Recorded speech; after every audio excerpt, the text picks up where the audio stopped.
Bien, dans nos premières conférences, nous avons voulu donner plutôt un peu théorique, peut-être parfois un petit peu difficile, sur la nature des anges, leur création, leur nature, leur activité, comment ils agissent. Il faut maintenant en venir à des choses qui, je pense, seront un peu plus accessibles, plus faciles. Et un petit peu nos rapports directs avec le monde des esprits, que ce soit le monde des anges ou le monde des démons, hélas. Donc cette fois-ci, nous parlerons des anges, les bons anges, ce qu'on appelle les bons anges. Saint Thomas d'Aquin a une question là où il parle justement de la garde des bons anges, comme il dit, c'est joli, oui. La garde des bons anges qui sont là pour nous garder. Nous verrons plus généralement un petit peu comment se passe l'activité des anges au profit de l'ordre créé, que ce soit l'ordre humain essentiellement, bien sûr, et puis plus spécialement, bien sûr, les anges gardiens, ce qu'on appelle les anges gardiens, sont des choses qui nous sont peut-être familières, mais qui sont importantes. Hein. Je trouve que ce monde des anges est tellement beau. C'est ce qu'il y a de plus beau peut-être dans l'ordre créé, hein. C'est sûr, c'est penser que nous sommes environnés comme ça de millions d'esprits, invisibles bien sûr, nous ne les voyons pas, mais ils sont là. Ils sont là autour de nous, ils veillent sur nous, ils nous regardent, et ils sont tout prêts à nous aider, à nous secourir. Il y a toute cette foule de bons anges qui nous entourent. Il y a aussi les autres, mais les autres, on en parlera une autre fois. Hein. Pour l'instant, nous nous préparons à Noël, donc quand même, il est mieux, je crois, de parler des bons anges, hein, ceux qui chantent Gloria, et non pas les autres qui chantent autre chose. À titre indicatif, pour ceux que la question intéresse, je vous avoue tout. Oui. Pratiquement la première conférence et un petit peu la deuxième, je me suis servi, j'ai puisé dans cette petite plaquette qui a été rééditée par petites plaquettes faites par le père Don Maréchaux, qui était le successeur du père Emmanuel au Ménil-Saint-Loup. Vous connaissez peut-être un petit peu cela, et qui a fait une petite plaquette sur le monde des esprits, anges et démons. Oui, je ne suis pas allé chercher mon titre très loin, je ne me suis pas cassé la tête. Et vous avez la demande, pratiquement, je trouve que c'est très très bien fait, une petite synthèse, un petit résumé de toute la doctrine sur ce monde des anges et des démons. Puis maintenant, je développe un peu plus, essentiellement en me servant de l'auteur, qui est notre auteur à tous, l'auteur de l'Église catholique, c'est Saint Thomas d'Aquin, bien sûr. Donc un peu ce monde des bons anges, c'est donc d'eux que nous parlerons cette fois-ci. Quelle est leur fonction, leur première fonction, leur premier rôle? L'ange, d'abord, c'est un esprit qui vit dans la gloire de Dieu. Il vit dans le face-à-face avec Dieu, il contemple. De façon purement spirituelle, bien sûr, hein, puisqu'il n'a pas de corps. Et il faut se méfier de toutes les représentations que l'on peut faire. Hein, il faut bien parler des anges, comme le bon Dieu. Mais on a du mal à parler des esprits, Dieu qui est pur esprit, les anges qui sont esprits. On a du mal à en parler et à rendre leur nature accessible sans utiliser des sortes, ce qu'on appelle des analogies ou des anthropomorphismes.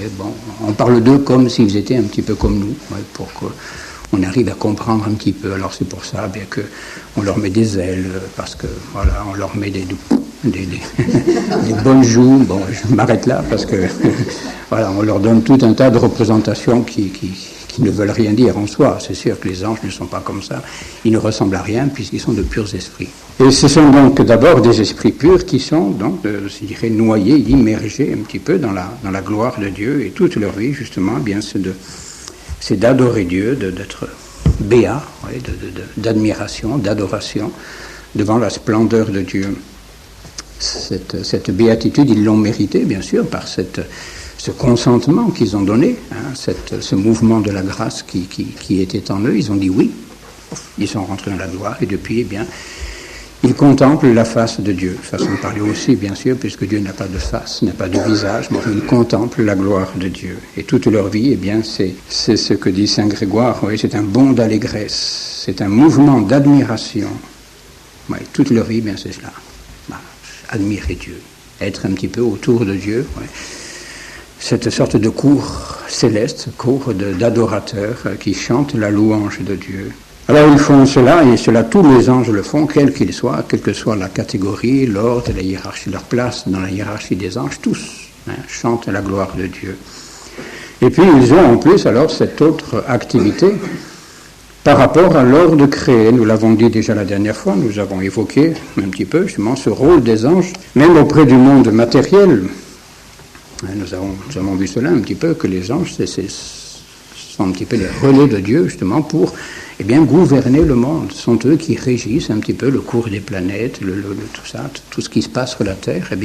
Tout cela est administré par les anges.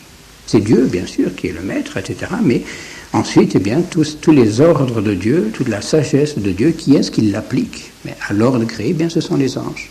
Tout ce qui existe, toutes les créatures entre ces anges. Et puis chacun est responsable de la gestion d'une partie du matériel créé. Ouais, il y en a qui sont responsables des fleuves, d'autres des platanes, d'autres de ceci, de cela. Bon, enfin voilà. Et c'est vrai. Bon, ça peut peut-être un peu nous faire sourire. Bon, c'est clair, mais c'est tout à fait sage. Hein. Dieu ne fait pas tout lui-même directement. Quand Dieu intervient directement, nous l'avons dit, généralement c'est le miracle. Et tout le reste, il confie cela à ses ministres, que ce soit les anges, que ce soit les hommes, qui sont chargés donc d'exécuter les ordres de Dieu. Et nous avons vu donc que, je ne reviens pas là-dessus, donc ce que disait saint Thomas, à savoir que toutes les choses corporelles sont gouvernées par les anges. Tout le monde des corps est gouverné par les anges. C'est extraordinaire. Hein. Bien sûr, nous ne le voyons pas. Oui, cette cascade qui tombe, là, qui coule, elle coule parce qu'il y a un ange qui l'a fait couler. Et elle coule à droite, à gauche, ceci, cela. C'est un ange qui s'occupe de tout cela. Et oui, mais c'est vrai, si on a la foi, c'est une chose qui nous paraît presque évidente. Oui. Si j'ai pas la foi, bien sûr, j'explique tout par les mécanismes biologiques, physiques, tout ce qu'on veut, etc. Mais si j'ai la foi, sans doute, il y a aussi le monde physique. Il ne s'agit pas de faire de l'angélisme, comme on dit, c'est vrai, mais il y a une collaboration. Hein, ces lois physiques, ces lois du monde physique existent, c'est vrai, mais elles sont en plus, je dirais, gouvernées, régies par le monde des anges et bien sûr par Dieu en ressort ultime. Et alors ensuite, les anges ne se contentent pas ainsi de régir le monde corporel, et même dans ce monde corporel, il y a une certaine mission, ce qu'on appelle une mission des anges. Ouais, c'est une question que se pose saint Thomas, justement. Est-ce que les anges sont envoyés? Ils sont tous donc dans la gloire de Dieu, mais est-ce qu'ils sont envoyés donc vers l'ordre créé? Bien sûr, il répondra que oui. Pourquoi? Parce que la puissance de l'ange n'égale pas la puissance de Dieu. Dieu seul a le gouvernement sur toute la création. Ouais. Et quand il va s'agir donc de confier telle ou telle catégorie de corps ou d'être à gouverner un petit peu, il va falloir justement désigner tel ou tel ange ou telle catégorie d'anges pour s'en occuper. Et ces anges, n'ont pas justement le gouvernement sur tout, et c'est Dieu qui leur attribue à chacun ce rôle particulier. Hein, quand certaines choses doivent être accomplies par tel ange, oui, dit saint Thomas d'Aquin, au sujet de telle créature corporelle, il faut que cet ange soit mis en relation par sa puissance avec ce corps. Oui. C'est ça que l'on appelle l'envoi d'un ange. L'ange reste dans la gloire de Dieu, mais il applique sa puissance au profit d'un corps. S'il s'agit de déplacer une montagne, par exemple, l'ange applique sa puissance et déplace la montagne. Pour lui, il n'y a aucun problème. Rien de plus facile pour lui que de déplacer une montagne. Oui. Et c'est cela qu'on appelle l'envoi d'un ange. Un ange est envoyé. Ça ne veut pas dire que l'ange quitte le ciel pour descendre, il court au galop, etc., pour descendre sur la terre. Non, ce sont des images, des formules que l'on peut employer, mais qui en fait ne sont pas réelles. Bien sûr, l'ange ne quitte pas le ciel pour venir sur la terre. L'ange est dans la gloire de Dieu, mais il applique sa puissance sur un corps, sur une catégorie de corps, sur un lieu, etc. Oui. Et l'ange fait cela, continue saint Thomas d'Aquin, en disant qu'il fait cela en tant que ministre. Oui, c'est ce qu'on appelle être un ministre. Le ministre, c'est cela. Un ministre, c'est un instrument intelligent. C'est un instrument intelligent. Un ministre, ce n'est pas un instrument simplement physique. Vous voyez, si je prends, je ne sais pas quoi, moi, une baguette, un truc, une cuillère, c'est pas un ministre, on n'appelle pas ça ma cuillère, un ministre, qui collabore intelligemment à l'action de son maître, à l'action de celui qu'il a choisi et qu'il a envoyé comme ministre. Oui. Donc, ministre, les anges sont donc des ministres. Et c'est ce qu'on appelle les ministères, les actions des anges au profit de la création, on appelle cela des ministères. On dit que les anges sont envoyés en ministère, ils exercent des ministères sur la création. Et nous disions, pendant ce ministère qu'exercent les anges, ils ne quittent pas pour autant le visage, la face, la présence de Dieu. C'est sûr, nous avons peut-être du mal à comprendre cela, parce que pour nous, nous ne pouvons guère quand même que nous appliquer qu'à une chose, qu'à une action véritable à la fois. C'est difficile de faire deux choses à la fois. Je sais bien qu'il y en a qui y arrivent, mais enfin, généralement, il y en a une qui est un petit peu loupée, parce qu'en effet, comme ça, on a besoin de se concentrer. Vous voyez, si je veux agir même intellectuellement sur quelque chose, mais il y a mon corps qui suit, qui accompagne ce mouvement intellectuel. Vous voyez, je ne peux pas séparer mon âme et mon corps comme ça, c'est comme difficile. Vous voyez. Jusqu'à un certain point, on peut, mais jusqu'à un certain point seulement. On ne peut pas faire deux opérations, je dirais, intelligentes à la fois. Ce qu'il est possible de faire, parfois, c'est une opération mécanique et une opération intelligente. Les ménagères, par exemple, sont très douées pour faire cela, pour faire des opérations mécaniques et opérations intellectuelles à la fois. On peut très bien, effectivement, je ne sais pas quoi, faire son ménage, faire du repassage, qui, je crois, ne demande pas un mouvement intellectuel très, très puissant, voyez. Bon, et puis en même temps, peut-être, prier, réfléchir, méditer, écouter des cassettes, je sais pas quoi, tout ce qu'on... Mais il y a une opération, si vous voulez, qui sollicite nos forces physiques, et puis une autre qui sollicite nos opérations intellectuelles. Voyez. Mais à condition que l'activité physique que l'on mène ne nous demande pas une activité intellectuelle trop puissante, sinon on peut plus. À ce moment-là, on est tout absorbé par une seule action. Alors que les anges n'ont pas de corps. Ils n'ont pas de corps. Donc il n'y a pas en eux cette sorte de dilemme entre les deux. L'ange, nous dit saint Thomas d'Aquin encore, l'ange dirige ses actes extérieurs par sa seule opération intellectuelle. Simplement une opération intellectuelle. Et ces actes extérieurs, donc intellectuels, n'empêchent en rien la contemplation. Parce que tout cela, en fait, ils le font dans la gloire de Dieu, pour la gloire de Dieu. Tout cela, c'est tout ce qu'ils font, toutes les activités extérieures qu'ils développent au profit de l'humanité, bien tout cela, finalement, c'est fait pour la gloire de Dieu. C'est dans la gloire de Dieu qu'ils le font. Donc, ils ne quittent pas la gloire de Dieu. Et saint Grégoire dit que les anges qui vont au-dehors, façon de parler bien sûr, ne sont pas privés des joies de la contemplation intime. C'est magnifique. L'ange est dans la joie de la vision de Dieu, mais tout en même temps, il peut comme appliquer sa puissance au profit de tel ou tel être humain. Alors bien sûr, ça c'est une chose qui à nous est quand même difficile. Alors ensuite, quels sont les anges qui sont envoyés? Est-ce que tous les anges sont envoyés? Vous vous rappelez?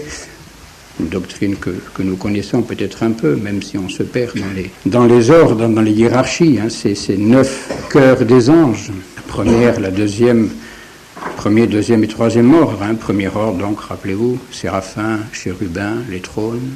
Deuxième ordre, les dominations, les vertus, les puissances.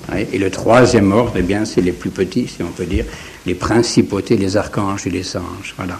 Alors, est-ce que tous ces anges-là, sont effectivement envoyés en mission? Est-ce qu'il n'y en a pas quand même qui peut-être, ne sont jamais envoyés en mission? Alors, tout ce que je vous dis là, attention, ça n'est pas de foi, ce sont des réflexions des théologiens, à partir de l'Écriture, à partir des pères de l'Église, mais tout cela n'est pas de foi. Même l'existence des hiérarchies, de ces 9 cœurs des anges, cela n'est pas de foi. Donc vous pourriez, à la limite, ne pas admettre qu'il y ait 9 cœurs d'anges et vouloir en mettre 10, 12 ou 25. Bon, si ça vous amuse, mais faites attention quand même. Alors, cette question, est-ce que tous les cœurs des anges sont envoyés? Si vous voulez, se réfère à un principe qui est universel dans tout ce que Dieu fait. C'est que justement, Dieu gouverne toujours par des intermédiaires. Et il est normal, il est dans l'ordre, il est conforme à l'ordre des choses, que les êtres inférieurs soient gouvernés par les êtres supérieurs. Et cela même dans le monde des anges. Donc que les anges inférieurs soient gouvernés, soient régis un petit peu, c'est donc par les anges supérieurs. C'est une chose qui est tout à fait logique. Donc il y en a même chez les anges, il y en a certains qui commandent et d'autres qui obéissent. Alors est-ce que tous vont être envoyés? Non. Non, certainement pas. Précisément, sans doute, uniquement ceux des ordres inférieurs seront envoyés, et seront envoyés, sur l'ordre de Dieu, bien sûr, mais envoyés par les anges des hiérarchies supérieures. C'est ainsi que, sans doute, les séraphins, les chérubins, les trônes, qui eux sont les anges de l'amour, de la science et de la contemplation de Dieu, ceux-là très certainement ne sont jamais envoyés. Ceux qui sont envoyés, ce sont ceux des hiérarchies inférieures. L'ordre des anges est constitué par les différents degrés de grâce, et cela n'est pas une infériorité, parce que le plus petit des anges, bon, si on peut appeler ça petit, eh bien, peut opérer l'opération la plus puissante qui soit. Il n'y a pas de limite à la puissance des anges. Cette puissance, elle est déterminée par la volonté de Dieu. C'est Dieu qui confie à un ange une mission, même si l'ange est tout petit, façon de parler bien sûr, eh bien Dieu peut lui communiquer, si vous voulez, ou lui faire développer une puissance égale presque à la puissance divine elle-même. Donc cela importe peu, vous voyez, c'est savoir si l'ange est petit ou grand, cela ne compte pas. Ce qui compte, c'est la hiérarchie. Où est sa place dans la hiérarchie? Est-ce qu'il est en position de commander ou en position inférieure, donc position d'obéir? Eh bien, s'il est en position inférieure, ce sera lui plutôt qui sera envoyé. Et les anges supérieurs, dit Denis, les anges supérieurs ne sont jamais envoyés pour un ministère extérieur, seulement les anges donc des hiérarchies inférieures. Et nous verrons ensuite quels sont justement ces anges. Saint Thomas examine tout ça, c'est très, très intéressant. À la limite, il suffirait que je vous lise Saint Thomas d'Aquin. Enfin, parfois c'est peut-être un petit peu difficile, mais tout est très beau. Il y a de quoi contempler pendant une vie entière sur ce monde des anges. Parce que précisément, bon, c'est un peu la question à laquelle j'ai presque déjà répondu. Saint Thomas se pose cette question. Ensuite, est-ce que tous ces anges qui sont envoyés en ministère, siègent quand même encore devant Dieu? Oui. Est-ce qu'ils restent, si vous voulez, assistants du trône de Dieu? Eh bien, la réponse, elle est presque révélée dans la Sainte Écriture. Et nous allons voir dans quel ordre ça s'applique. C'est l'ange de Tobie. Vous connaissez l'histoire de Tobie, qui est très très belle, cet ange qui vient au-devant du jeune Tobie pour l'emmener, le guider pendant son voyage. Bon, très bien. Puis ensuite, qui le délivre, là, ce vilain poisson, là, qui voulait lui faire des misères, etc., qui lui ouvre le ventre, qui lui prend le fiel, etc., qui ensuite le continue avec lui, et puis lui trouve une femme au passage, en plus, c'est merveilleux, etc. Bon. Et c'était un risque, parce que cette pauvre femme, comment s'appelait-elle, je ne sais plus très bien, elle avait eu 7 maris, qui tous étaient morts le premier jour. Alors, je pensais que les parents n'étaient plus très chauds pour la donner en mariage, et il n'y avait plus beaucoup de prétendants non plus. Et puis voilà Tobie qui arrive, et puis qui, grâce à cet ange-là, qui l'accompagne, survit, si l'on peut dire, au mariage. Très bien. Et il peut continuer donc avec son épouse. Ne me faites pas dire ce que je ne dis pas. Je vous raconte, c'est dans la Bible, ça, c'est pas moi qui l'invente.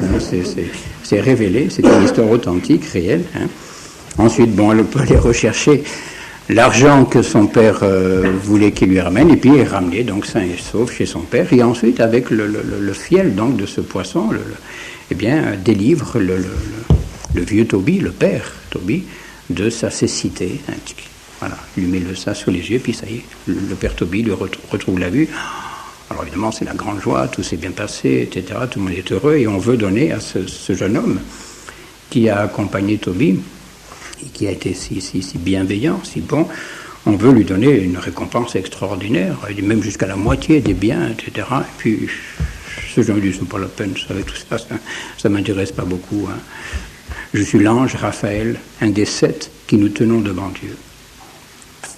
Alors, tout le monde tombe à plat ventre, ou presque, pour adorer cet ange, puis pouf, et Raphaël s'en va, c'est fini, il a rempli sa mission. Vous voyez donc cette phrase de l'ange Raphaël, je suis l'ange Raphaël, un des 7 qui nous tenons devant Dieu. Et donc, vous voyez, cet ange, l'ange Raphaël, tout en accomplissant son ministère auprès de Tobie, malgré tout, est un des 7 anges qui se tient devant Dieu. Alors, voilà un petit peu, je dirais, comment on explique cette chose. Vous voyez. Saint Grégoire, toujours Saint Grégoire, qui nous dit « Autour de Dieu siègent les puissances qui ne sortent pas pour aller annoncer des choses aux hommes. Donc, ajoute saint Thomas d'Aquin, ceux qui sont envoyés en ministère ne siègent plus. » Mais attendez, vous allez essayer. J'espère du moins que vous allez comprendre comment on explique tout ça. C'est pas très très difficile. Mais il faut répartir simplement les anges, vous voyez, dans ces 9 cœurs. Ces anges entre 2 grandes catégories. Les anges se répartissent en assistants. Il y a ceux qui assistent le trône de Dieu, et en administrateurs, à la manière des familiers d'un roi. Dans la cour d'un roi, généralement, il y a des gens qui ne quittent jamais la cour, qui sont là autour du roi, qui sont ses conseillers, qui sont là simplement, et qui ne quittent jamais la personne du roi. Ouais, ce sont les assistants. Même, je dirais autrefois, je ne sais pas si ça se fait maintenant encore, mais à Rome, à la cour pontificale du pape, il y avait des assistants au trône. On fait des assistants au trône. Monseigneur Lefebvre, par exemple, a été assistant au trône.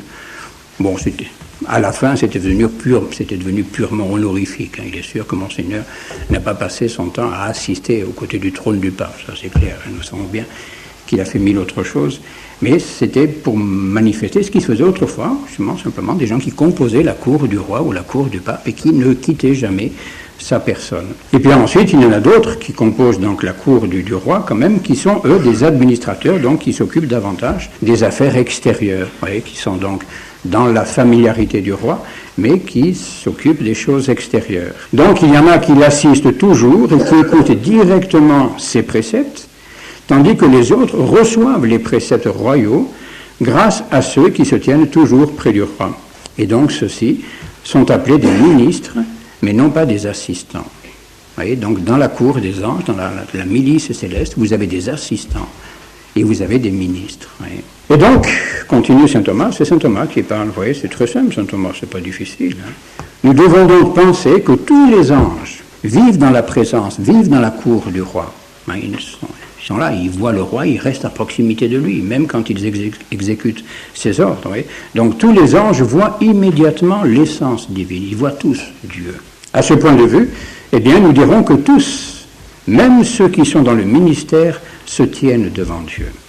Voyez, ils ne quittent pas Dieu pour exercer leur ministère. C'est pourquoi Saint Grégoire dit que ceux qui sont envoyés dans le ministère extérieur pour notre salut peuvent toujours siéger et voir la face du Père. Ouais. Et ils peuvent toujours revenir siéger, arrêter leur ministère simplement, pouf, et se remettre simplement face à Dieu pour l'adorer, c'est tout. Ouais. Donc ceux qui sont envoyés dans le ministère extérieur pour notre salut peuvent toujours siéger et voir la face du Père. Ouais. Donc ça, c'est les anges, si vous voulez, qui sont peut-être les moins proches de Dieu. Peut-être ce ne sont pas ceux qui vivent vraiment dans l'intimité, la plus grande intimité de Dieu, mais ils voient quand même Dieu. Ouais. Mais tous les anges, continue saint Thomas, ne peuvent pas percevoir les secrets des mystères divins dans la clarté même de Dieu. Et cela est réservé aux anges supérieurs. Ouais, ce sont les anges supérieurs, les hiérarchies supérieures, qui, eux, les pénètrent véritablement dans l'intimité de Dieu. Ouais. Et ceux-là n'en sortent jamais. Ils n'en sortent jamais. Et puis les autres qui voient Dieu, mais peut-être de façon moins pénétrante, moins intime, ceux-là, eh bien, ce sont eux qui vont être appliqués au ministère extérieur. Ouais. Et donc cette pénétration des secrets de Dieu est réservée aux anges supérieurs, et ce sont ces anges supérieurs qui ensuite eh bien, vont les révéler ou les annoncer aux anges inférieurs. Ouais. Ce qu'ils ont vu en Dieu, les anges supérieurs vont le communiquer aux anges inférieurs. Ouais. Et donc, c'est d'après cela bien que l'on dit que seuls les anges supérieurs, qui sont ceux de la première hiérarchie, donc séraphins, chérubins et trônes, sont dits vraiment siéger devant Dieu. Parce que eux, vraiment, ils ne font que cela. Ils siègent devant Dieu. Ils ne quittent jamais, véritablement, l'assistance de Dieu. Eux, ils ne font que cela. Alors que les autres, ils le font également. Oui, ils siègent devant Dieu, mais également, ils exercent un ministère extérieur. Et c'est vraiment le propre de ces 3 premières catégories, ces 3 premiers ordres d'anges, les séraphins, les chérubins et les trônes, d'être illuminés directement par Dieu. Alors, est-ce que tous les autres anges, eux, sont envoyés? Eh bien, oui. Bon, tous, je dirais l'un après l'autre, ça, j'avoue que Dieu seul le sait, mais en tout cas, tous les anges qui sont envoyés ensuite, eh bien, sont pris dans les autres catégories d'anges. Avec une catégorie qui est un peu particulière, qui fait l'intermédiaire, c'est celle des dominations. Oui, les dominations qui sont comparées, nous dit saint Thomas, un peu aux architectes. Les architectes qui travaillent, mais sans être employés à l'œuvre même. Mais ce sont eux qui, si vous voulez, un petit peu dominent, justement, les dominations, qui gouvernent, qui dirigent un petit peu le ministère des anges, des 5 catégories inférieures, donc les vertus, les puissances, les principautés, les archanges et les anges. Oui. Alors comment détermine-t-on un peu les activités, les ministères des anges? Eh bien tout simplement d'après leur nom. Ça c'est une caractéristique, une note très très très hébraïque et qui est passée d'ailleurs même dans nos civilisations, hein, à savoir que le nom n'est pas arbitraire, c'est pas quelque chose qui n'a pas de rapport avec la nature de la chose. Le nom est relatif à la nature de la chose. Ouais. Et c'est pourquoi le nom qu'on donne aux enfants est important. C'est pas... on dit, oh, tout ça c'est des blagues. Non, c'est pas des blagues. Le nom correspond à la réalité. Au départ, on a nommé, c'est ce qu'Adam a fait, quand Dieu a fait passer tous les êtres devant Adam, voilà, donne le nom à chaque chose, et ça montre la science, l'intelligence qu'avait Adam. Il comprenait quelle était la nature des choses. Il voyait passer une grosse bête, il dit ça, c'est un lion. Oui, une petite bête, ça c'est une puce. Il comprenait, il avait l'intelligence un petit peu de tout l'ordre créé, et il pouvait donner à chaque être comme ça un nom qui révélait la nature de la chose. Oui. Et ça, il y a un lien normalement très très profond entre le nom et la réalité et la chose. Et donc les anges, eh bien leur nature, leur rôle, est tout simplement désigné par leur nom. Oui, alors le nom des dominations, par exemple, eh bien le nom de domination n'inclut pas, nous dit saint Thomas, une exécution. Et dominer, proprement, ça ne veut pas dire exécuter, ça ne veut pas dire faire quelque chose. Oui. Mais cela désigne simplement une disposition prise ou un ordre donné en vue d'une exécution. Celui qui domine, c'est lui qui donne des ordres. Oui, celui qui a l'autorité et qui donne des ordres. Celui-là, il domine. Oui. Donc, oui, les dominations n'exercent pas par elles-mêmes, ces anges-là n'exercent pas par eux-mêmes un ministère, mais ce sont eux qui déterminent et qui envoient les anges inférieurs en ministère. Oui. Alors qu'au contraire, les noms des ordres d'anges inférieurs, dans les noms des ordres d'anges inférieurs, se trouvent signifier une certaine exécution. Alors ça peut vous paraître peut-être un petit peu arbitraire tout cela, mais non. Hein, c'est... En effet, par exemple, ange et archange indiquent une annonce. Angelos, hein, c'est l'envoyé, c'est celui qui annonce quelque chose. Hein. Angelos, du grec. Bon, vous voyez, l'ange, c'est l'envoyé, c'est celui qui annonce. Et donc les anges vont être chargés d'annoncer quelque chose. Les archanges, eux, on va leur réserver une annonce plus importante. Les anges, c'est les petites nouvelles, bon, pourquoi, tout ça, non, etc. Alors que les archanges, c'est une nouvelle importante. Par exemple, eh bien, c'est un archange qui est envoyé auprès de Notre-Dame pour lui annoncer qu'elle sera mère de Dieu. C'est quand même un message important. Donc là, c'est un archange qui fait ça. Oui. Bon. Tandis que les vertus, par exemple, ou les puissances, marquent un rapport avec une action, une vertu ou puissance, c'est presque un peu le même mot. Hein. Vertu, une puissance, ça manifeste une certaine exécution, et donc il est clair, ce sont eux qui vont agir, exécuter véritablement des actions. Hein. Et donc c'est que l'envoi pour un ministère extérieur appartient à ces 5 ordres, mais non aux 4 ordres supérieurs. Donc les 4 supérieurs, séraphins, chérubins, trônes, eux ils assistent. Les dominations, eux ils gouvernent un peu les ministères, et ce sont les 5 ordres inférieurs qui exécutent véritablement ces ministères et qui donc sont véritablement et proprement envoyés. Vous voyez, c'est intéressant, je pense, tout cela. Alors, vous voyez, ces anges qui viennent un petit peu nous accompagner, qui nous guident, nos anges gardiens, eh bien, alors, à vous de chercher un petit peu à savoir à quel ordre appartient votre ange gardien, ça je ne sais pas, mais demandez-lui, peut-être qu'il vous le dira. Est-ce une vertu, une puissance, une principauté, un archange, un ange? Je ne sais pas. Voilà un petit peu donc, si vous voulez, bon, rapidement, ce qui concerne ces missions des anges, vous voyez tous les anges, donc, quels sont les anges qui sont envoyés. Et c'est très beau hein, de penser, effectivement, nous en parlons la dernière fois, hein, ce texte de ce père ce père dominicain là, qui nous parlait de ces anges là, qui forment la cour céleste, qui sont les aristocrates de Dieu et qui acceptent de venir traîner les pieds dans notre boue. Et c'est quand même pas rien, penser que j'ai là, à mes côtés, un esprit qui voit Dieu. Et ben voilà, il faut y penser, il faut s'en occuper, il ne faut pas le laisser tout seul, il faut lui demander des renseignements, dire comment ça se passe là-haut, dites-moi un peu. Quoi. C'est intéressant, il en sait des choses. Il en sait beaucoup plus que nous, il connaît toutes les réponses.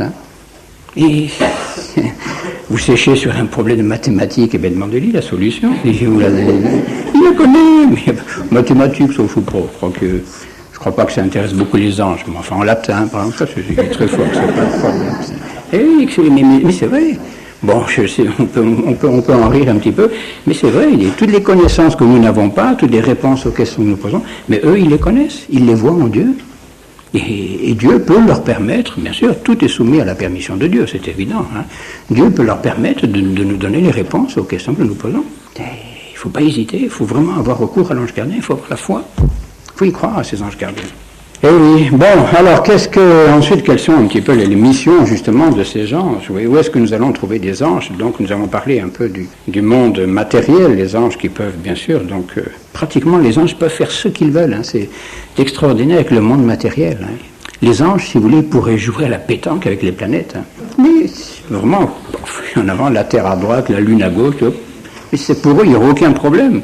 Bon, maintenant, il y a le bon Dieu qui est là, qui dit, écoutez, les enfants, ne mettez pas la pagaille dans la création, mais en soi, ils pourraient très bien le faire, si Dieu le voulait un jour, comme ça, qu'ils s'amusent avec ça. Et bon, Dieu est raisonnable quand même, heureusement. Et vraiment, cette puissance des anges, c'est extraordinaire, tout ce qu'ils pourraient faire, si Dieu le permettait. Bien, il y a cela, mais ensuite, alors, c'est peut-être un peu plus intéressant, justement, c'est cette mission des anges auprès des êtres humains.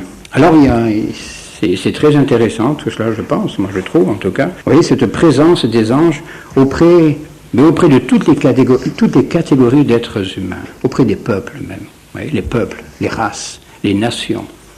Un peuple a un ange gardien. Un pays a un ange gardien. Une nation a un ange. Une race a un ange gardien. C'est pourquoi je dirais être raciste en soi, c'est pas un péché. De toute façon, il y a plusieurs façons d'être raciste, c'est évident, mais considérer qu'il y a des différentes races, et puis je dirais, ma foi, voilà, constater les différences qu'il y a entre les peuples et les races, enfin, ce n'est pas être raciste. Moi, que les Noirs ont un ange gardien, les Jaunes ont un ange gardien, donc à ce titre-là, il est évident que je ne peux pas les mépriser, c'est évident, puisque Dieu les aime, et Dieu leur a confié, Dieu les a confiés même plutôt à un ange gardien. Et quel est justement un petit peu le rôle, un petit peu, l'Écriture sainte nous parle de cela, de ce rôle des anges auprès des peuples. Le livre du Deutéronome, par exemple, nous dit « Lorsque Dieu adjugea aux nations leur héritage, il fixa les limites des peuples d'après le nombre des anges de Dieu. » C'est dans la Révélation. Donc Dieu fixa les limites des peuples d'après le nombre des anges de Dieu. Le livre de Daniel lui-même nous parle des anges de la Grèce et de la Perse.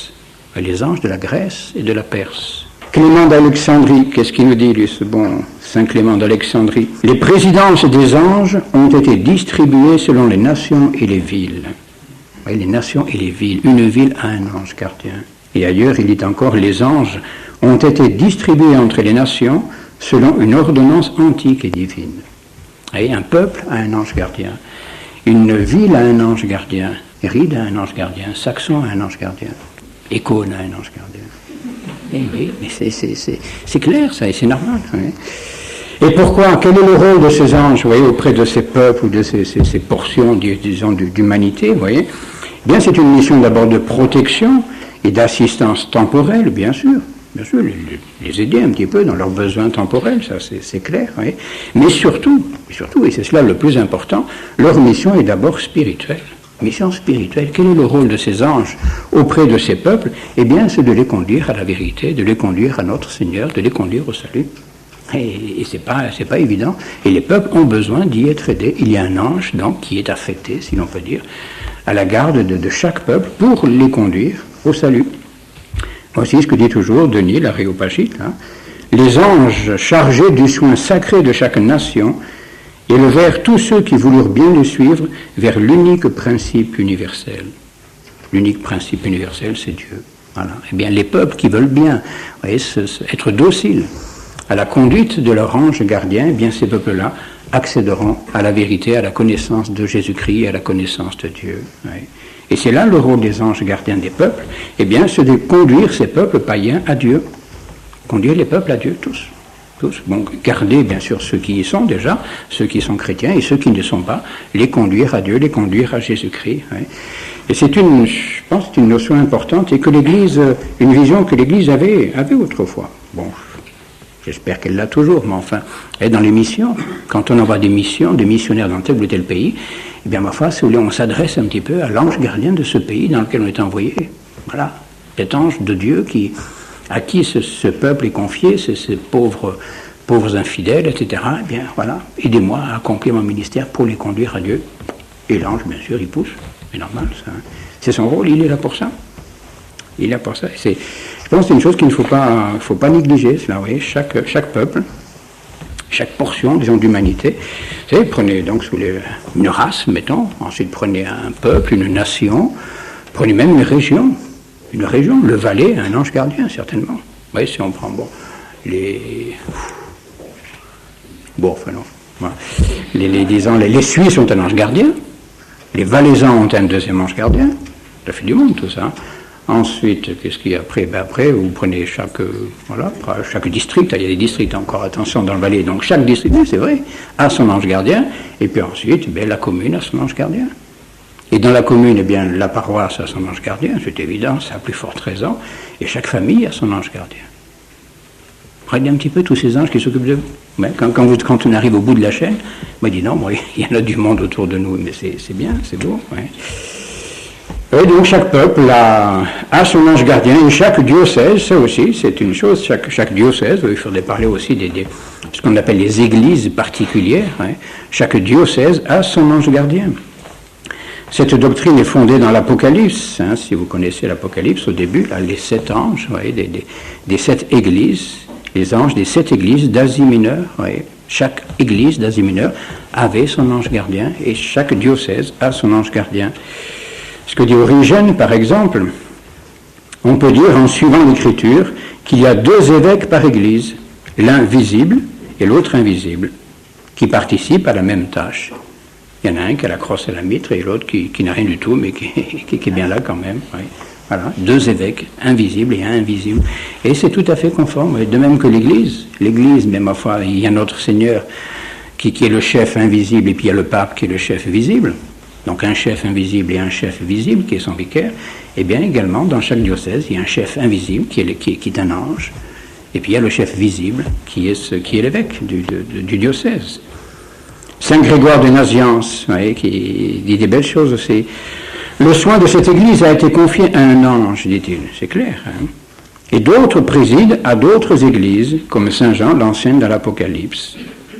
Et quand Saint Grégoire a dû quitter son diocèse, quand il a quitté Nazianze, donc pour quitter son diocèse, oui, bien à ce moment-là, il s'est tourné vers son ange. C'est l'ange de son diocèse. Il a prié de faire qu'il n'y ait pas d'obstacle qui empêche le chemin de son peuple vers la Jérusalem céleste. Oui, donc, puisqu'il quittait son diocèse, il quittait l'ange gardien du diocèse. Alors, il lui a fait une prière avant de le quitter. Voilà, Saint-Ange du diocèse de Nazianze. Eh bien, voilà, occupez-vous de ce peuple que je quitte, moi, pour le conduire jusque vers la Jérusalem céleste. Très beau, tout cela. Les anges sont présents donc auprès des peuples, auprès des diocèses, c'est clair cela, et même un endroit où ils sont tous spécialement présents, bien sûr, hein, ça, si la chose serait anormale sinon, eh bien c'est à la célébration du Saint-Sacrifice de la messe. Alors là, si nous pouvions voir hein, les foules d'anges qui accourent hein, chaque fois qu'un prêtre monte à l'autel. C'est très beau. Hein. Et oui, les anges sont présents à l'autel du sacrifice. Saint Jean Chrysostome nous dit que lorsque le prêtre s'avance vers l'autel pour offrir à Dieu le sacrifice, des anges entourent le prêtre. Tout le sanctuaire et l'espace qui environne l'autel sont pleins d'armées célestes en l'honneur de celui qui se trouve sur l'autel. Eh oui. Est-ce que c'est le même Dieu qui est au ciel et qui est là sur l'autel? Eh bien, j'ai tous les anges qui forment sa cour. Eh bien, ma foi, ils sont là aussi. Ils ne vont pas le quitter, surtout pas. C'est un petit peu, je dirais, comme quand le roi se déplace. Bon, si on peut parler de déplacement, mais il est évident que toute sa cour se déplace avec lui. Voilà. Et les anges sont présents à l'autel du sacrifice. Des anges entourent le prêtre. Tout le sanctuaire et l'espace qui environne l'autel sont pleins d'armées célestes en l'honneur de celui qui se trouve sur l'autel. Eh oui. Est-ce que c'est le même Dieu qui est au ciel et qui est là sur l'autel? Eh bien, ma foi, ils sont là aussi. Ils ne vont pas le quitter, surtout pas. C'est un petit peu, je dirais, comme quand le roi se déplace. Si on peut parler de déplacement, mais il est évident que toute sa cour se déplace avec lui. Vous vous rendez compte un peu le monde qu'il y a dans nos chapelles quand un prêtre célèbre la messe? Heureusement, ils ne prennent pas beaucoup de place, là, ça va, mais c'est extraordinaire. Si nous avions la foi, si nous pouvions voir un peu, au moins réaliser la présence de ces millions d'anges qu'il y a là, et qui adorent notre Seigneur dans l'Eucharistie, et qui ne quittent pas le tabernacle. Allez à la chapelle, là où Dieu est présent, là où notre Seigneur est présent, là où l'Eucharistie est présente, eh bien, il y a des anges qui sont là, qui l'adorent. Même si nous ne sommes pas là, eux, ils l'adorent. Et bien sûr, surtout au moment de la célébration de la messe. Tout autour de l'autel, s'inclinant vers la terre, comme on voit les soldats se tenir en présence du roi, ainsi se tiennent les anges. Toujours Saint Jean Chrysostome. Saint Ambroise nous dit encore que on ne peut pas douter qu'un ange soit présent lorsque le Christ est présent, lorsque le Christ est immolé. Saint Grégoire le Grand encore. Ouais. Ils avaient la foi, ces pères de l'Église, quand même. Hein. C'était quelque chose. Hein. Quel fidèle, en effet, dit-il, pourrait douter qu'à l'heure même de l'immolation, les cieux s'ouvrent à la voix du prêtre, que dans ce mystère de Jésus-Christ, les cœurs des anges soient là, que les êtres supérieurs partagent avec nous leurs prérogatives, que les êtres terrestres soient unis aux êtres célestes et que le visible ne fasse plus qu'un avec l'invisible. C'est beau tout cela. Un autre encore qui dit cela. Ne sais-tu pas qu'à l'instant où le Saint-Sacrement vient sur l'autel, le ciel là-haut s'ouvre? Bon, c'est des façons de parler tout cela, bien sûr. Hein. Comprenez bien que le ciel ne s'ouvre pas. Il n'y a pas une porte à l'entrée du ciel. Hein. Bon. Donc ne sais-tu pas qu'à l'instant où le Saint-Sacrement vient sur l'autel, le ciel là-haut s'ouvre, le Christ descend et arrive, que des légions angéliques volent du ciel sur la terre et environnent l'autel, où est le Saint-Sacrement du Seigneur, et tous sont remplis de l'Esprit Saint. Tous sont remplis de l'Esprit Saint. Et c'est beau tout cela. Et c'est cela la liturgie, la liturgie de l'Église, la sainte liturgie de l'Église. Il faut vraiment la comprendre dans cet esprit-là, dans cette optique-là. Et la liturgie de l'Église, celle qui se déroule donc dans nos chapelles, dans nos églises, etc., c'est une infime partie de la grande liturgie céleste. Liturgie céleste. Cette liturgie, justement, d'adoration, dans laquelle eh bien, les 9 chœurs des anges chantent la gloire de Dieu, eh bien, l'Église s'insère un petit peu. Elle prend sa place au cœur de cette louange, voyez. Et c'est cela la liturgie de l'Église. Alors, bien sûr, comme nous sommes des pauvres êtres humains, il faut bien quelques règles pour que les choses se déroulent dans l'ordre, vous voyez, que ce ne soit pas un petit peu trop le désordre, ce qui est une façon, justement, de refléter la beauté. Quand les choses sont dans l'ordre, quand c'est l'harmonie, etc., vous voyez, bien les choses sont belles, et à ce moment-là, bien c'est une façon d'honorer, de chanter, de louer Dieu. Hein. Et Saint Augustin, oui, c'est des pensées un petit peu qui sont très belles, c'est aussi de cette liturgie de l'Église. Hein. Cette liturgie qui intègre l'homme racheté en qualité de 10e ordre aux 9 ordres d'anges. Oui, comme si l'humanité rachetée est bien formée comme un 10e cœur d'anges. Les 9 cœurs d'anges, et puis un 10e, c'est nous, c'est l'Église. Oui. La liturgie d'Église, eh bien, voilà, s'ordonne un petit peu en continuité avec la liturgie du ciel. L'Église qui est encore itinérante, dit saint Augustin, est unie à cette Église céleste où les anges sont nos concitoyens. Eh oui, les anges sont nos concitoyens. Ouais, le ciel est notre patrie. Nous sommes citoyens du ciel, les anges aussi, et nous sommes concitoyens avec eux. Et dans la liturgie, eh bien, nous unissons nos âmes, nos cœurs, eh bien, à la prière, à la louange des anges. Très beau tout cela. Ouais. Vous voyez donc cette présence des anges auprès des peuples, auprès des diocèses, dans la liturgie, auprès de l'autel. Et puis bien sûr, il y a cette proximité, alors cette fois plus particulière pour chacun d'entre nous, ce qu'on appelle alors proprement cette fois les anges gardiens. Il faut quand même y venir. Hein, c'est ce qu'on appelle l'ange gardien, c'est-à-dire cet ange qui nous est affecté. Hein. Et ça, c'est une chose qui est certaine. Ce n'est pas 2 fois. Encore une fois. Bon. C'est pas 2 fois, mais vraiment, ce serait, je crois, très téméraire de douter de la réalité de l'ange gardien.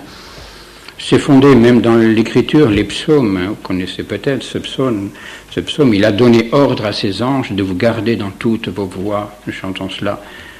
au compli du dimanche, tous les dimanches soirs, Angelis suis mandavit dete, ut custodiant te in omnibus viis tuis. Dieu a commandé à ses anges à ton sujet afin qu'ils te gardent dans toutes tes voies. C'est dans l'Écriture. Donc comment pouvons-nous douter qu'effectivement Dieu commande à un ange de nous accompagner dans toutes nos voies? Non, il y a des anges qui gardent les hommes. Cela est une évidence parce que c'est un besoin des hommes. C'est un besoin. Bon, sans doute, nous avons l'intelligence, nous avons la volonté, nous avons la prudence, tout un tas de vertus, mais nous savons bien que nous sommes faibles, nous savons bien que nous sommes faillibles. Et que même si nous avons toute la connaissance, je dirais, de la loi naturelle, la connaissance de ce qu'il faut faire, nous connaissons tous les préceptes divins, etc. Bon, c'est très bien tout cela, mais nous savons bien que quand il faut passer à l'action, on n'a pas toujours envie. Bon, pas toujours facile, etc. Et c'est là bien qu'il nous est bon d'avoir un ange qui, lui, connaît tout, a toute la science du bien et du mal, et qui peut justement, nous suggérer, nous incliner, nous aider à faire le bon choix et à agir comme il faut. Hein. Alors bien sûr, nous pouvons repousser les impulsions des anges, ce qui fait que si jamais nous perdons, si jamais nous allons en enfer, ce ne sera pas la faute de notre ange gardien, c'est évident, mais parce qu'il y a toujours cette liberté. Hein. Nous pouvons refuser les inspirations des anges, nous pouvons refuser de suivre ces suggestions, ça c'est clair, ça, malheureusement. Hein. Mais heureusement, nous avons des anges auprès de nous qui agissent d'une façon insensible, et nous ne le savons pas. Et ils sont discrets, ils sont humbles, les anges, plus que nous. Quand ils nous donnent un conseil, quand ils nous donnent lumière, nous ne savons pas que ça vient d'eux. Et pourtant, c'est d'eux que ça vient. Une bonne idée. D'où elle est venue? C'est l'ange. C'est pas moi. C'est pas moi. Comment voulez-vous que j'ai une bonne idée? Moi, je suis tellement bête, etc. Ouais. Mais c'est l'ange. Mais c'est vrai. On est tous là. Moi, je suis un type doué, moi. C'est mon ange que doué, oui. Alors là, ça, c'est sûr, ça. Et oui, mais c'est clair, ça. Essayez, mais si chaque fois que nous avons comme ça, je dirais, un bon mouvement, une bonne pensée, une bonne idée, si à chaque fois nous pensions à dire merci à notre ange gardien, je sais, ça changerait toute notre vie. Parce que ça vient de lui. Faut pas se raconter d'histoire. Hein. Ça ne vient pas de nous, ça vient de lui. Et oui. Et oui, et ça, c'est une évidence, et ce sont des preuves manifestes, constamment, comme ça, mais de cette présence, de cette action des anges, nous avons vraiment au moins un ange gardien, peut-être plus même, ça, c'est peut-être pas défendu pour certains d'en avoir plusieurs, hein, mais au moins un, ça c'est sûr. Hein. Et chaque homme a un ange particulier. Hein, chaque homme a un ange particulier. On pourrait s'imaginer, certains l'ont imaginé, qu'il y avait un ange, qui s'occupait de diriger tout ça, puis c'est vrai que les anges sont tellement puissants que, ma foi, un ange peut très bien s'occuper de 10 bons hommes à la fois, ça c'est pas difficile, ça c'est sûr. Et non. Telle est la dignité de nos âmes, dit saint Jérôme. Et c'est à cause de la dignité de chacune des âmes. Telle est la dignité de nos âmes que chacune d'elles a, dès le premier instant de son existence, un ange préposé à sa garde. Chacune de nos âmes a un ange préposé à sa garde. Un ange pour moi, tout seul. Eh oui, il est pour moi. Et pour personne d'autre, il s'occupe de moi et de personne d'autre. Ouais.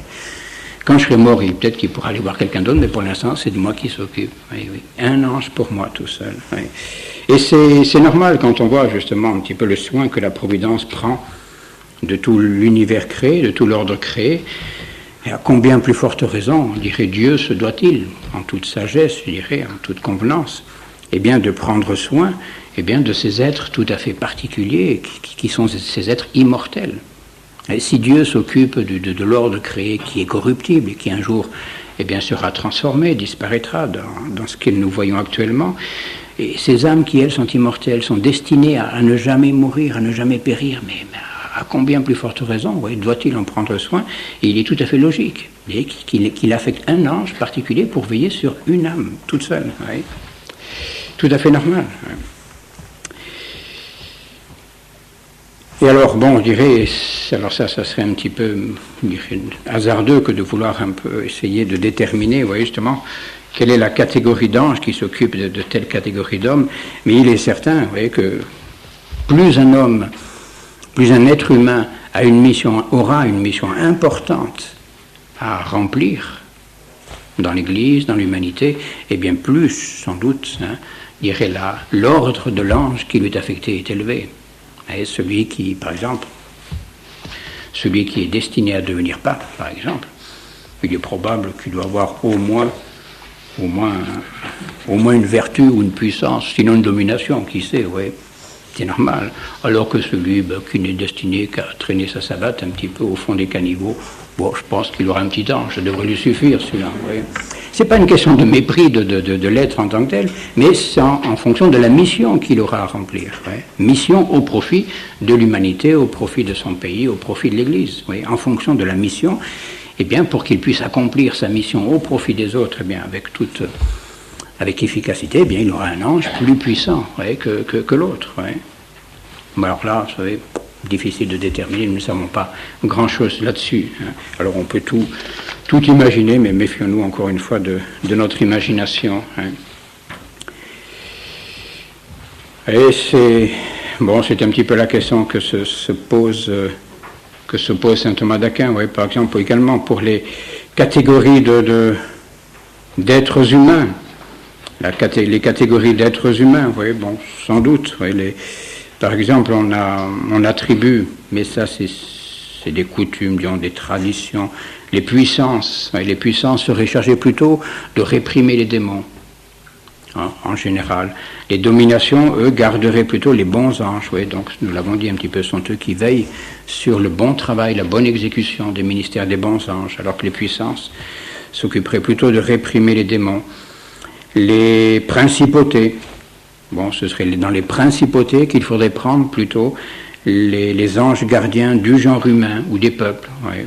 Bon, ça, je voulais aller savoir, hein, c'est un petit peu... Là, encore une fois, on peut tout imaginer.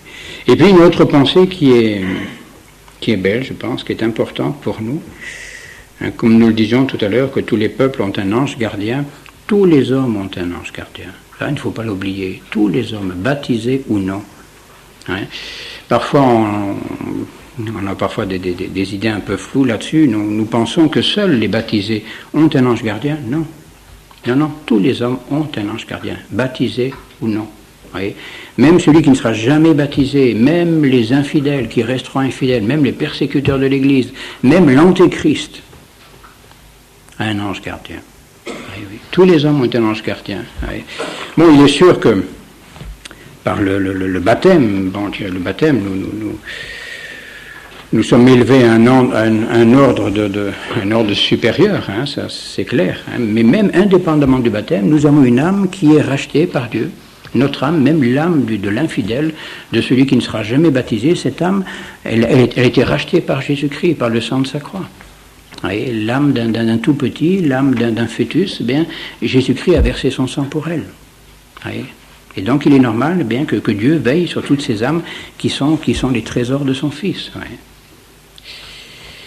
Et donc tous les hommes ont un ange gardien pour les guider justement, eh bien, sur le chemin de la vie, pour les conduire jusqu'au terme de leur vie. Bon, cet ange gardien les quittera au dernier jour, au moment où ils quitteront cette vie d'ici-bas. Hein. Et à ce moment-là, justement, eh bien, je dirais, l'âme qui arrivera au paradis, eh bien, retrouvera au paradis cet ange qui l'a accompagné, oui, puisque l'ange, tout en gardant les hommes, eh bien, reste au paradis, donc ils se retrouvent là-haut, donc tiens, c'est bien, t'as bien travaillé, mon gars, merci, bon, c'est bien. Et si jamais, malheureusement, l'âme va en enfer, eh bien là, elle retrouvera non plus son ange gardien, mais le démon qui l'a persécuté pendant toute sa vie. Mais je dis même une année, etc. Bon, voilà. Et oui, les anges gardiens, chaque homme a son ange gardien, c'est très beau. Et ça, il faut y penser. Oui, penser.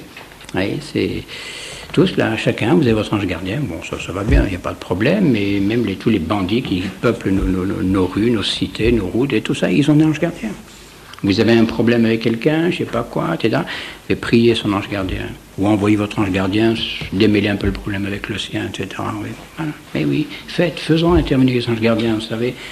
Ils sont beaucoup plus malins, beaucoup plus habiles que nous, vous savez. Heureusement. Eh oui. Adam avait un ange gardien, oui. Eh oui. Dès sa création, Adam et Ève, dès leur création, Adam et Ève avaient un ange gardien. Eh oui. Pour les défendre contre les attaques des démons. Bon, ben, il a loupé sa mission, mais enfin pas complètement quand même. Mais enfin, il a eu peut-être une distraction, je ne sais pas. Parce qui n'est pas vrai, mais enfin, voilà, le bon Dieu l'a permis simplement.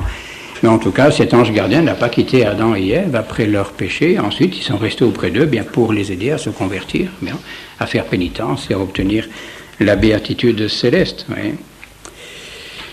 Et oui, tous, et même je vous disais, les infidèles, même l'antéchrist, même ceux qui seront damnés ont un ange gardien. Oui. Ça peut paraître un peu étrange, mais bon, pour tout, puisque voilà, ils ne sont destinés qu'à faire le mal, etc. Pourquoi leur laisser encore un ange gardien? Eh bien, au moins pour les empêcher de faire plus de mal. C'est au moins, je dirais, le rôle des anges gardiens de ceux qui seront damnés, de ceux qui seront vraiment les persécuteurs de l'Église, de l'antéchrist. Oui.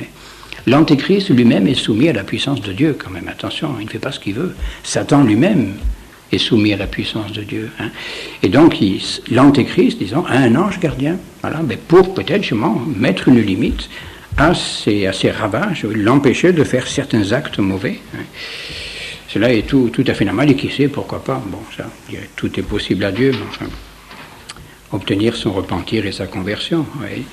Il n'y a qu'un être humain qui n'a pas eu d'ange gardien, c'est le Christ. C'est le Christ. Eh oui, pensez donc, le Christ ne pouvait pas avoir d'ange gardien. Comment voulez-vous qu'il ait... Bon, il aurait pu en avoir un, mais vraiment, ça ne lui servait à rien du tout. Hein, puisqu'il est, si on peut dire, il est gardé par Dieu, tout simplement. Parce que le Christ est le Fils de Dieu, quand même. Ouais. Alors Dieu n'a pas besoin de l'ange gardien, quand même. Oui. Toutes les lumières, toutes les forces dont il a besoin, il les a en lui-même. Et donc notre Seigneur n'avait pas besoin d'un ange gardien, il n'avait pas d'ange gardien. Mais peut-être avait-il quand même, je dirais, certainement, on dirait des millions d'anges autour de lui, non pas pour le garder, mais pour le servir, ouais, en tant que ministre, simplement pour le servir. C'est ce que nous dit l'Évangile au Saint Matthieu, après la tentation au désert, après le jeûne au désert, les anges s'approchent de lui pour le servir. Et les anges qui entourent Jésus-Christ sont ses ministres, mais ne sont pas ses gardiens, bien sûr. Hein. Et, bon, Saint Thomas, ça nous l'avons déjà dit, enfin, j'empiète toujours un petit peu, je vais trop vite, mais enfin, c'est pas grave. Hein. C'est donc dès le moment de sa naissance, hein, disions-nous, que chaque homme a cet ange gardien. Toute âme, dit Saint Jérôme, dès le premier instant de la vie, a un ange préposé à sa garde. Hein, c'est à la naissance hein, que l'ange gardien est donné à l'enfant. Avant la naissance, ce n'est pas encore nécessaire, puisqu'il est gardé par sa mère. Il est gardé par l'ange gardien de sa mère. Oui. Bon, l'enfant, dans le sein de sa mère, fait un petit peu partie de sa mère, donc l'ange gardien suffit. Quand il garde la mère, il garde l'enfant. Hein. Mais c'est à la naissance où là, bien, l'enfant acquiert une certaine autonomie. Il n'est plus donc intégralement gardé par sa mère. Et donc c'est à ce moment-là que l'ange gardien est donné à cet enfant pour veiller sur son corps, bien sûr, le préserver de tous les maux, toutes les misères, les maladies, autant que possible, autant que le bon Dieu le permet. Mais surtout pour veiller sur son âme, hein, ça c'est bien évident, hein, ça c'est clair. Préserver cette âme jusqu'au moment du baptême, ouais.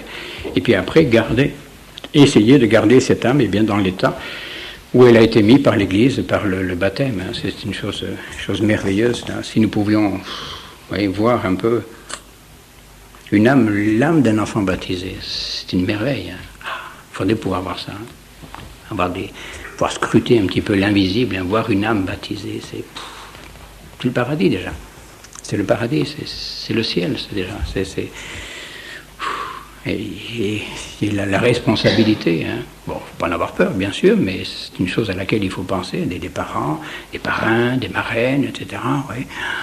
Voilà, cette âme qui est un petit bout du ciel, une parcelle du ciel, là, c'est bien qui est confiée à ma garde, eh bien, il faut que je l'aide à rester comme ça toute sa vie. Comme ça, eh bien, quand le bon Dieu voudra la prendre, pouf, directement au ciel, voilà, sans intermédiaire, ce serait beau, ça.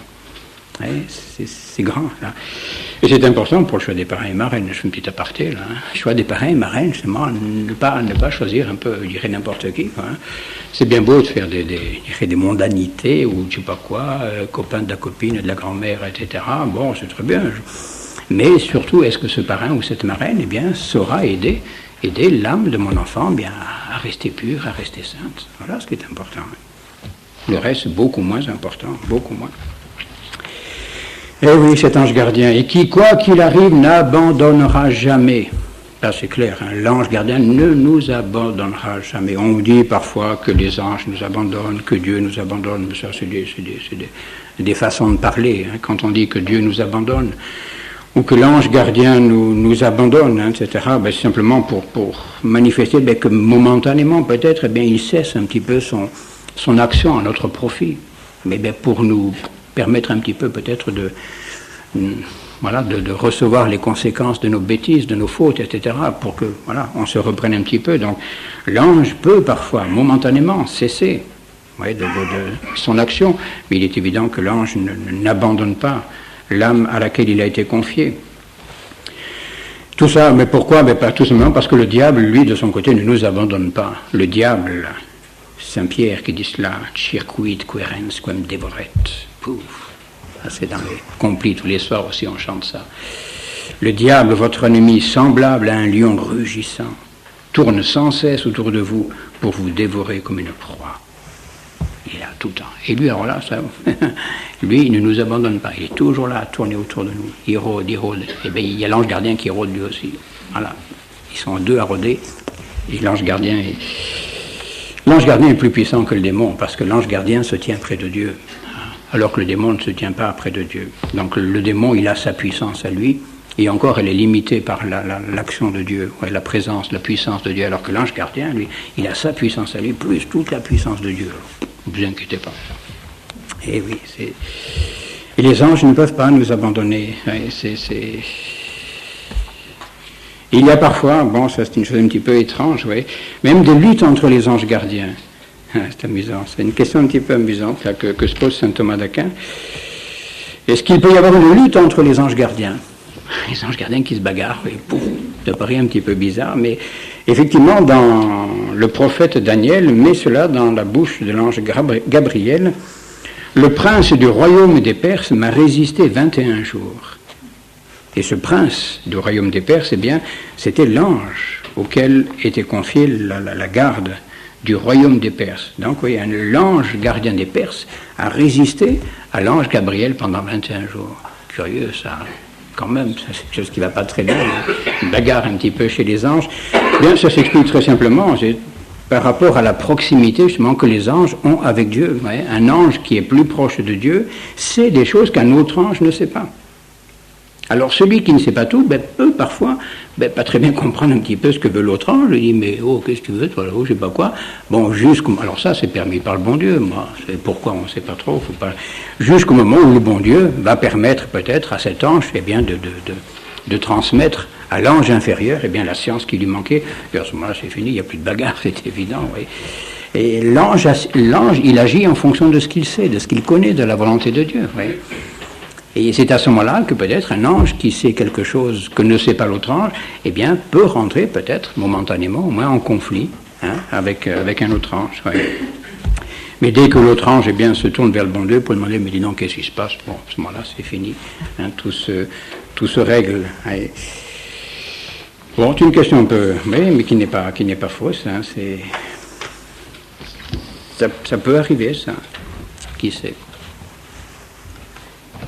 Bon, enfin, cherchez à faire les applications vous-même, vous verrez. Alors, quel est le rôle de cet ange gardien que nous avons, chacun d'entre nous, auprès de nous? Eh bien, d'abord, c'est de nous garder, de nous protéger, bien sûr, contre les démons. Ce démon qui circuite, querens quem devoret, etc. Eh bien, qui tourne tout le temps autour de nous. Eh bien, l'ange gardien, peut-être sa première mission, justement, c'est de nous protéger contre lui, d'essayer de nous maintenir à l'abri de ces tentations, ces suggestions, etc. Il faut peut-être un peu, à ce sujet-là, je dirais, se méfier un peu de cette sorte d'imagerie un peu enfantine, qui n'est pas fondée en tout cas, qui n'est pas fondée dans la tradition, ni dans l'enseignement de l'Église, à savoir que chaque être humain aurait un ange gardien, un bon ange et un mauvais ange. Non. Enfin non, c'est pas vrai ça. Chaque être humain a un bon ange, ça c'est vrai. Des mauvais anges, il y en a tant qu'on veut.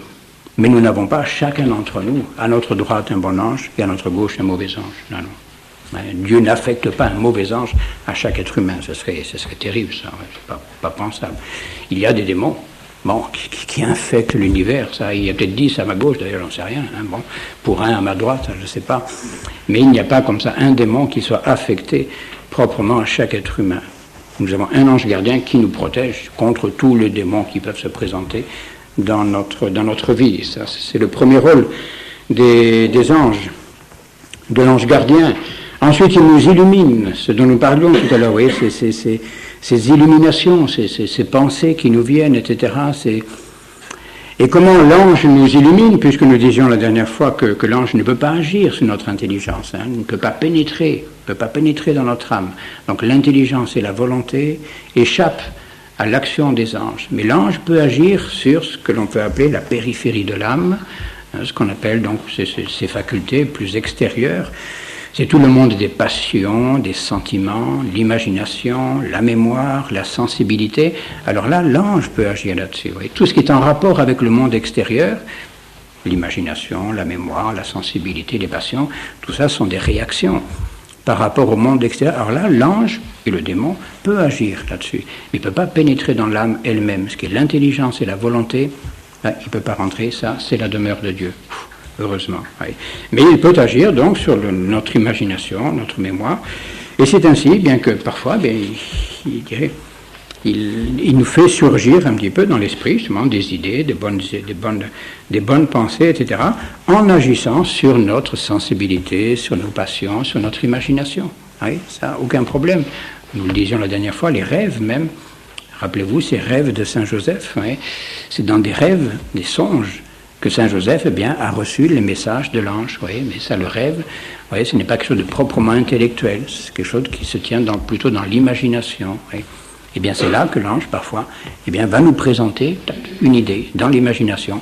À ce moment-là, mon intelligence considère cela, et ok, ça marche. Oui. Et ça, pour l'ange, là, vraiment, pour lui, ce n'est pas difficile, cela. Donc, toutes ces représentations, ces imaginations, ces suggestions, qu'il fait surgir de notre imagination, par notre sensibilité, etc. Hein.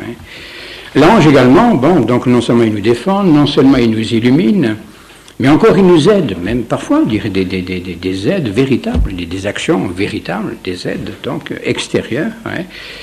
L'ange nous rend des services, des choses qui arrivent par l'action des anges, des rencontres par exemple qu'il arrange. Ah, nous on appelle ça, c'est un hasard. Tiens, j'ai rencontré monsieur, c'est monsieur truc. Oh mon Dieu, quel hasard. Mais c'est pas un hasard. D'abord, le hasard n'existe pas. Il faudra un jour qu'on nous libère de ce machin-là. C'est un mot qui est absurde, de rien dire. Le hasard, ça n'existe pas.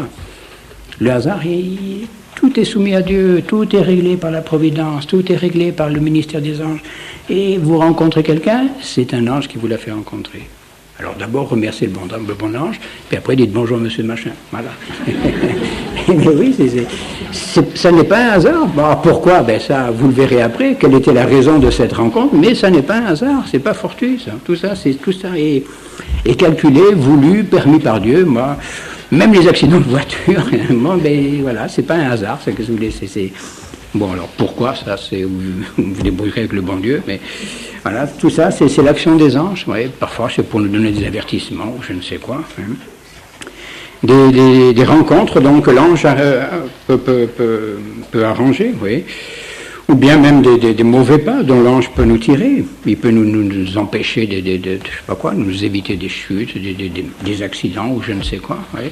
Ça, je dirais, là, il y aurait une foule d'histoires à raconter. L'histoire de l'Église, je dirais, pullule d'histoires, où véritablement, il y a eu des interventions angéliques. Je ne sais plus qui c'était, comme ça, quelqu'un qui s'était endormi au volant et qui s'est réveillé 15 km plus loin, intact.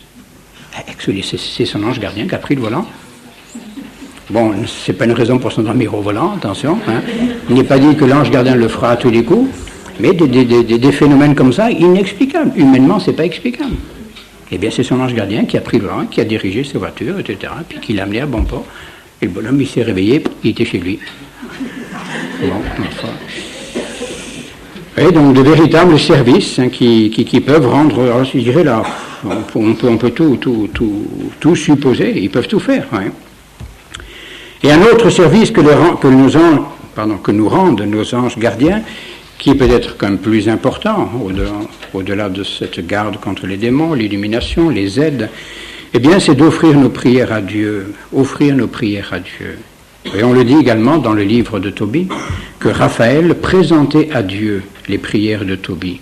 Un rôle donc d'intercesseur.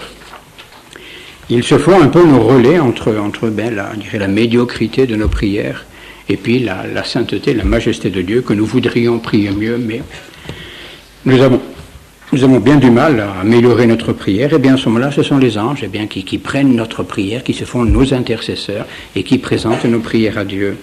Bossuet, par exemple, a fait un très beau sermon sur les anges gardiens et évoque justement cette difficulté. Je pense que ça vous dira quelque chose. Quelle peine d'élever à Dieu vos esprits. Ah, mon Dieu, c'est sûr. Au milieu de quelle tempête formez-vous vos vœux? Combien de vaines imaginations, combien de pensées vagues et désordonnées, combien de soins temporels qui se jettent continuellement à la traverse pour en interrompre le cours. Étant donc ainsi empêchées, croyez-vous qu'elle puisse s'élever au ciel, et que cette prière faible et languissante, qui parmi tant d'embarras qui l'arrêtent à peine a pu sortir de vos cœurs, ait la force de percer les nues et de pénétrer jusqu'au haut des cieux? Pauvres prières qui ont du mal à sortir de notre cœur, comment voulez-vous qu'elles montent au ciel?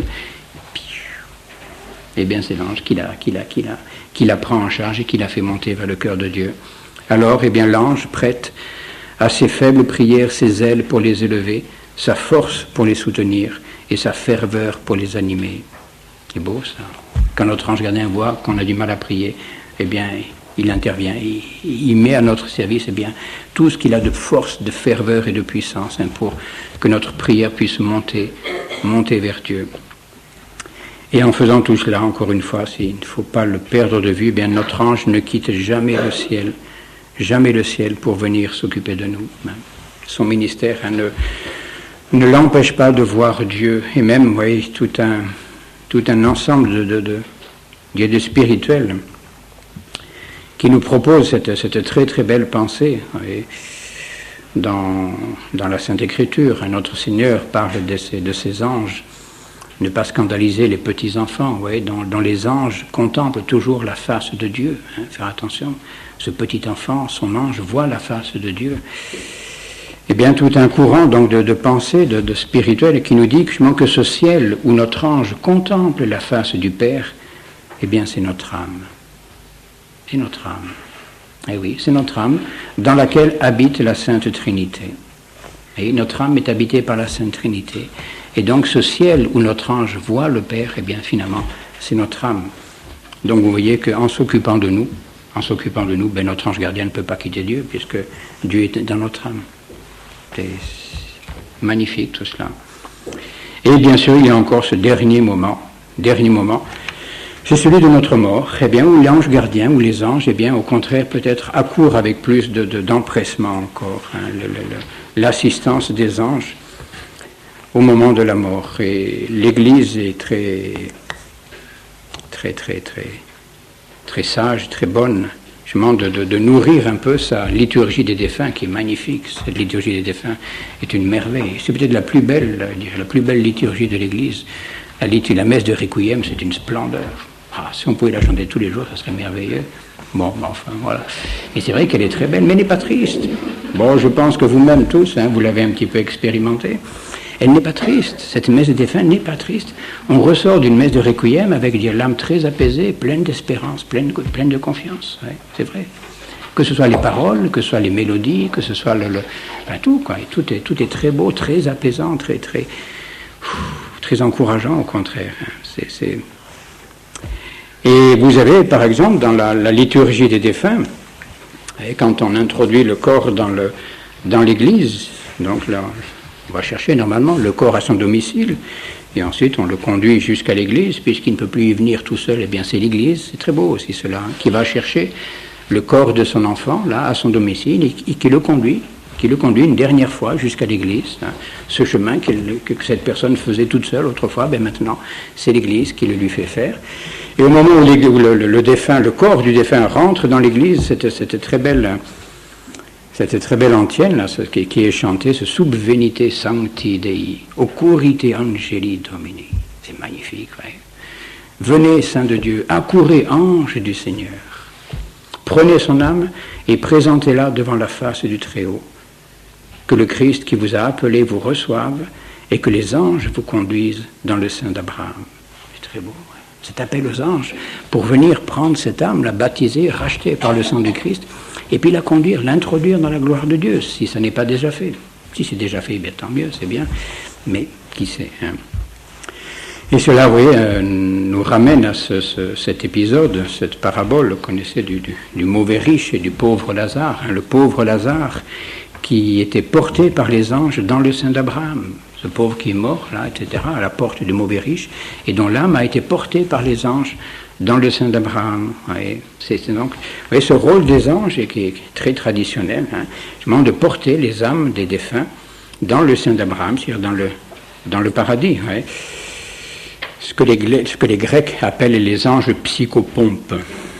Les psychopompes, ouais, c'est du grec simplement, ouais, portent les âmes, les anges qui portent les âmes et qui les introduisent dans le paradis. Ouais. C'est une pensée qui peut nous rassurer un petit peu, de savoir qu'un des rôles de notre ange gardien, justement, bien, c'est d'être notre psychopompe. Et oui, voilà, qu'il introduise notre âme au paradis au dernier jour, quand ce sera le moment. Ouais. Et dans la messe des défunts, hein, aussi, vous connaissez peut-être un petit peu l'offertoire, oui, l'offertoire de la messe de Requiem également, oui, l'Église invoque Saint Michel. Ah, Saint Michel.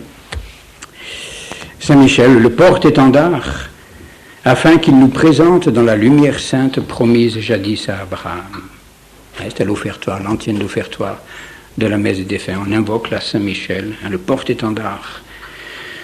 On lui demande qu'il nous présente dans la lumière sainte promise jadis à Abraham. Ou bien encore, oui, toute la liturgie des défunts, quand le corps ensuite quitte l'Église, donc après toutes les cérémonies, l'absoute, etc., le corps va être emmené au cimetière pour l'inhumation. Eh bien, c'était très bel hymne également, cette antienne magnifique, In Paradisum. C'est très beau, ça, In Paradisum. On pourrait tous le chanter ensemble, mais enfin voilà. In Paradisum deducant te angeli. Que les anges vous emmènent au paradis. Qu'à votre arrivée, les martyrs vous accueillent et qu'ils vous introduisent dans la cité sainte, Jérusalem. Que le cœur des anges vous reçoive et puissiez-vous, avec Lazare qui fut pauvre autrefois, posséder le repos éternel. Les anges sont omniprésents. Et il est vrai que l'Église sait bien que les anges sont là tout le temps. Hein.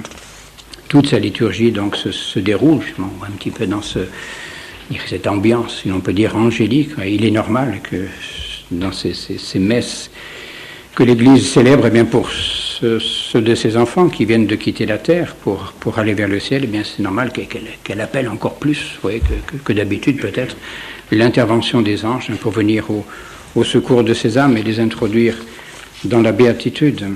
Voilà un petit peu, il y aurait bien des choses encore à dire sur les bons anges. Ils en font tellement qu'on ne s'arrêterait pas d'en parler, mais je crois qu'avec cela vous avez l'essentiel de ce que l'on peut savoir. Bien sûr, on peut imaginer encore mille autres choses, mais enfin de ce que l'on sait, ce que l'on peut savoir, dire raisonnablement sur l'existence, sur l'activité de nos bons anges. Voilà, je crois que pour une fois, je n'ai pas été trop bavard. Oui, c'est bien. Hein.